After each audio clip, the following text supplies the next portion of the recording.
চলতি 2025-এর সুপার কাপের গ্রুপ পর্বের শেষ ম্যাচে মোহনবাগান যখন ইস্টবেঙ্গলের সঙ্গে ডার্বি ম্যাচটায় ড্র করে গ্রুপ পর্ব থেকে ছিটকে গেল, তখন গোটা ভারতের ফুটবল প্রেমী তথা মোহনবাগান সমর্থকদের মনে একটাই প্রশ্ন উঁকি দিচ্ছে যে এই দলটাই তো লাস্ট সিজনে আইএসএল ট্রফি এবং আইএসএল শিল্ড অর্থাৎ লিগ ডাবল করেছিল।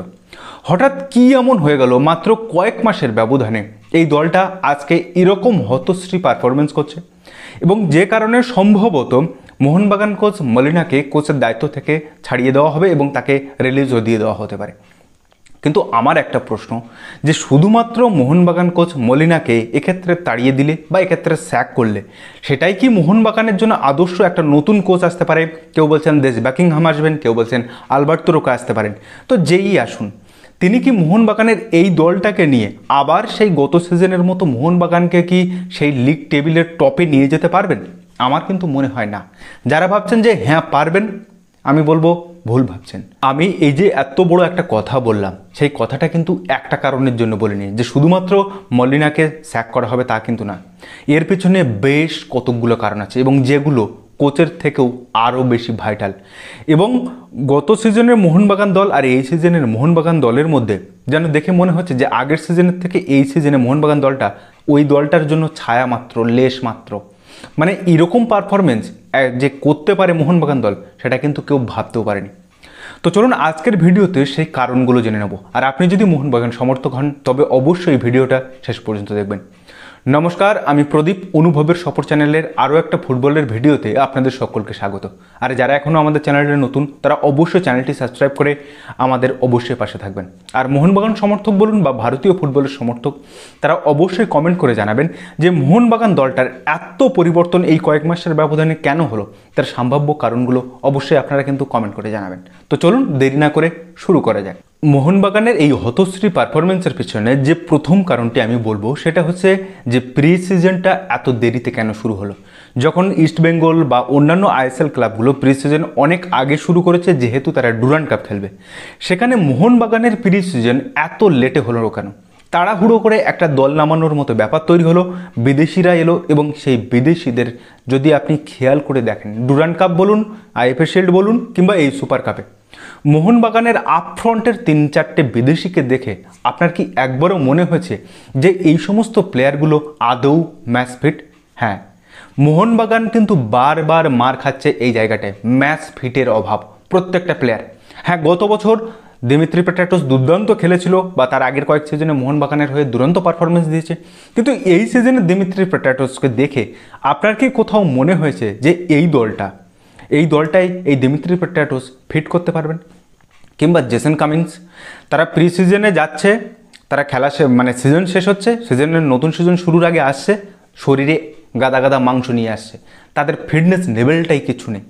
কিন্তু একটা প্রফেশনাল ফুটবলার, সে বিশ্বের যে কোনো লিগে আপনি দেখতে পারেন, সে ফার্স্ট ডিভিশন হোক, সেকেন্ড ডিভিশন হোক কিংবা থার্ড ডিভিশন, কোথাও কি এরকম কখনো দেখেছেন যে একটা প্লেয়ার সিজন শেষ হলে যাচ্ছে কয়েক মাসের ব্যবধানে, যখন নতুন সিজন শুরু হচ্ছে সে আসছে, তার ফিটনেসটা একেবারে জিরো, শূন্য থেকে শুরু করতে হবে?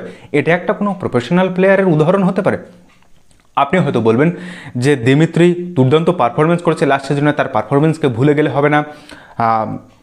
মোহনবাগানের কোচ জোসি মলিনা তাকে কিন্তু ম্যাচ খেলাচ্ছে না।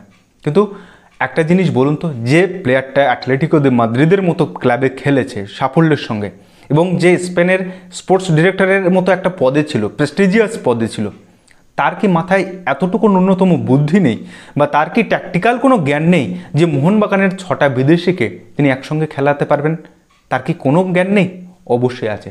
আসলে তার দলের প্লেয়াররা কেমন আছে, তাদের ম্যাচ ফিট কতটা, তাদের ফিটনেস লেভেলটা কতটা, তারা আদৌ ম্যাচ খেলার যোগ্য কিনা 90 মিনিট, সেটা এই মোহনবাগানের কোচ হোসে মলিনার থেকে আর বোধহয় কেউ ভালো জানে না। এবারে আসি লাস্ট 3টে কলকাতা ডার্বির প্রসঙ্গে, যেখানে এই 3টে ডার্বি দেখার পরে কিন্তু মনে হয়েছে যে মোহনবাগান এবং ইস্টবেঙ্গল দলটার মধ্যে কোনো কিন্তু ফারাক খুব একটা বেশি নেই।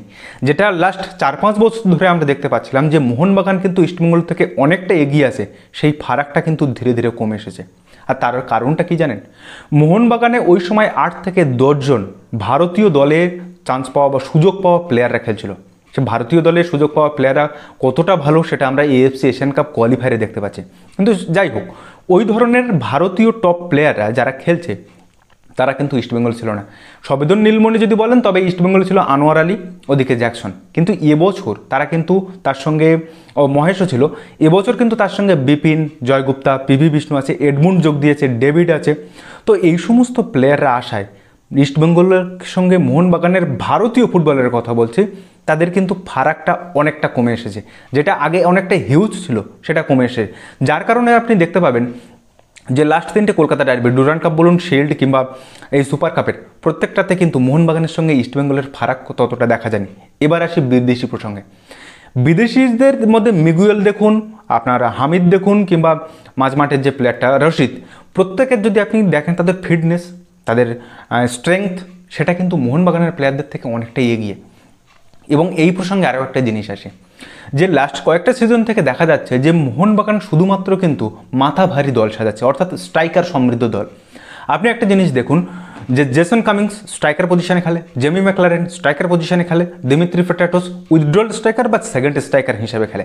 এখন গত সিজনে গ্রেগ স্টুয়ার্ট যে ছিল মিডফিল্ডে কার্যকরী ভূমিকা নেবে, সেই গ্রেগ স্টুয়ার্টের বদলি হিসেবে কাকে আনা হলো? অনেকটা আনকোরা ম্যাচ ফিটনেস একেবারে নেই, রবসনকে উইঙ্গার হিসেবে আনা হলো। তাহলে গ্রেগ স্টুয়ার্টের জায়গায় মিডফিল্ডের জায়গাটা তৈরি করবে। এক্ষেত্রে মোহনবাগান ম্যানেজমেন্ট ভেবেছে যে আপুইয়া, শাহাল আব্দুল সামাদ, অনিরুদ্ধ থাপা এবং দীপক টাংরি, এই 4জনকে দিয়ে চালাবে। কিন্তু এরা তো স্টপ গাপি হিসেবে। শাহাল আব্দুল সামাদের সেই যথেষ্ট ভালো প্লেয়ার, আমার অত্যন্ত প্রিয় প্লেয়ার শাহাল আব্দুল সামাদ, অনিরুদ্ধ থাপা, আশিক কুরুনিয়ানের মতো প্লেয়ার। কিন্তু এইদেরকে গ্রেগ স্টুয়ার্টের পাশে যতটা সুন্দর লাগে, এদেরকে একা ছেড়ে দিলে ততটাই বাজে লাগে। এটা বাস্তব, ভারতীয় ফুটবলারদের মান ঠিক এই জায়গাটায় আছে। আপুইয়া একা কতটা সামলাবে? ফলে এই জায়গাটায় কিন্তু মোহনবাগান বারবার মার খাচ্ছে। কিন্তু সেই জায়গায় দেখুন ইস্টবেঙ্গল, মিগুয়েল এবং সাউল ক্রেসপোকে আমি অতটা মধ্যে ধরছি না, কিন্তু মিগুয়েল কিন্তু এই জায়গাটায় বেরিয়ে যাচ্ছে, বা রশিদ এই জায়গাটায় কিন্তু বেরিয়ে যাচ্ছে বিট করে মোহনবাগান সহ মোহনবাগানকে, যার কারণে কিন্তু মোহনবাগানের সঙ্গে ইস্টবেঙ্গলের পার্থক্যটা কমে যাচ্ছে ধীরে ধীরে। এবং বর্তমানে যে মোহনবাগান দলের যে 6টা বিদেশি আছে তার মধ্যে টমেল রেড, আলবার্তো রড্রিগেস আর কিছুটা জেমি ম্যাকলারেন বাদ দিলে বাকি 3জন কি এই দলের জন্য আদৌ ফিট? আপনার কি মনে হয়? আসলে কলকাতা ময়দানের একটা পুরানো রেওয়াজ আছে, দল যদি বাজে খেলে কিংবা দলের যদি পারফরমেন্স খারাপ হয়, সবার আগে বলির পাঁঠা করা হয় ওই দলের কোচকে। এবং এটা কলকাতা ময়দানের বহু পুরানো রীতি। অমল দত্তের সঙ্গে হয়েছে, সঞ্জয় সেনের সঙ্গে হয়েছে, সুব্রত ভট্টাচার্যের সঙ্গে হয়েছে, শুধু মোহনবাগান বলে নয়, ইস্টবেঙ্গলের খালিদ জামিলের সঙ্গে হয়েছে, কিংবা মোহামেডানের কথা বলুন, মোহামেডানকে নিচ থেকে তুলে আনলো সেই মেরাজউদ্দিনের সঙ্গেও একই ঘটনা ঘটেছে। ফলে এই রেওয়াজটা মানে কলকাতা ময়দানের একটা পুরনো রেওয়াজ, সেই রেওয়াজ এখনও কিন্তু মোহনবাগানে চলছে। হোসে মলিনা হচ্ছে সব থেকে সহজতম টার্গেট, বলির পাঁঠা তাকেই হতে হয়েছে। কিন্তু শুধুমাত্র তাকে বাদ দিলে তো হবে না। মোহনবাগান ম্যানেজমেন্ট ঠিক কোন কারণে ইরানে ACL 2 এর ম্যাচ খেলতে পাঠালো না মোহনবাগানকে? এর কোনো যথোপযোগ্য উত্তর কিছু আছে? আমার তো মনে হয় না। যে স্রেফ যে কারণটা দেখিয়েছে সেটাকে আমি বলবো বালখিল্য কারণ, এর বেশি কিছু আর বলতে পারছি না, তাহলে সেটা বাজে কথা হয়ে যাবে। অথচ এরা, এই ম্যানেজমেন্টরা যখন মিডিয়ার সামনে এসে যে লম্বা চওড়া বাইট দেয়, তাতে দেখে আপনার চক্ষু চড়ক গাছ হয়ে যাবে। অথচ 136 বছরের পুরনো একটা ক্লাবের এখন একটা মহিলা টিম হলো না। শ্রীভূমি স্পোর্টিং যে ক্লাবটা, সেটা কতদিন তৈরি হয়েছে? তারা কিন্তু ইন্ডিয়ান উমেন্স লিগ খেলছে, IWL খেলছে। ইস্টবেঙ্গলের দল আছে, মোহনবাগানের নেই। এর কোনো সদুত্তর আপনারা দিতে পারবেন ম্যানেজমেন্ট? কোনো উত্তর নেই। এরা শুধু মিডিয়ার সামনে এসে লম্বা চওড়া বাইট দিতে ব্যস্ত থাকে। আরও একটা প্রসঙ্গে আসি, এই মোহনবাগান বলুন, ইস্টবেঙ্গল বলুন, মোহামেডান, এরা 34-35 বছরের প্লেয়ারদেরকে এনে কোটি কোটি টাকা দিয়ে এনে নিজেদের ক্লাবে রাখে না। নিজেদের কোনো আবাসিক নেই, আবাসিক কোনো একাডেমি নেই যেখান থেকে স্থানীয় প্লেয়ার, বাংলার প্লেয়ার তোলার 3টে ক্লাবের কারোরই নেই। সেদিক থেকে এদের থেকে মানে বড় প্রধান বলা হয় না ইউনাইটেড স্পোর্টসের, সেটা কিন্তু আছে। এর থেকে মোহনবাগান যদি ওই সমস্ত বুড়ো বুড়ো প্লেয়ারকে না এনে দীপেন্দু বিশ্বাস, সোহেল আহমেদ ভাট, অভিষেক সিং, আপনার কিয়ান নাসেরি, সালাউদ্দিন, এদেরকে খেলাতো, তবে আমার মতে এরা ওই সমস্ত বিদেশিদের থেকে আরও বেটার পারফরমেন্স দিত এবং একই সঙ্গে আমাদের ভারতীয় ফুটবল আরও অনেক ভালো বেটার প্লেয়ার পেত। কিন্তু এরা তো সেটা করবে না। আমি এই কথাটা বললাম, এটা এর সঙ্গে অনেকে হয়তো একমত হবেন না যে এদের থেকে মানে আমাদের যারা বিদেশি আছে তাদের থেকে এরা ভালো খেলবে।